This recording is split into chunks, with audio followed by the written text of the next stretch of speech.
Ayan guys, luto tayo ng ano ang tawag nitong tuyo na to, puro laman ng isda. Sarap nito, manamis-tamis na medyo malat-alat, parisarap ng bilis na unsalted. Tagal ko rin din nakakain ito guys, nung 2021 pa yata, 2011 pa yata ako huling kumain ito guys. Kaya subukan natin magluto at talagang kailangan nating tikman ulit yung mga pinagbabawal na pagkain. Ayan.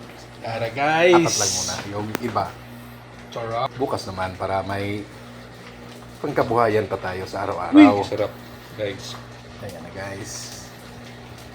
Sadyang napakasarap nito. Tikman nyo na lahat. Huwag lang to. Guys. Ayan na. Ayan na guys. Yan. Kasarap. Siling Next time. sukang anghang.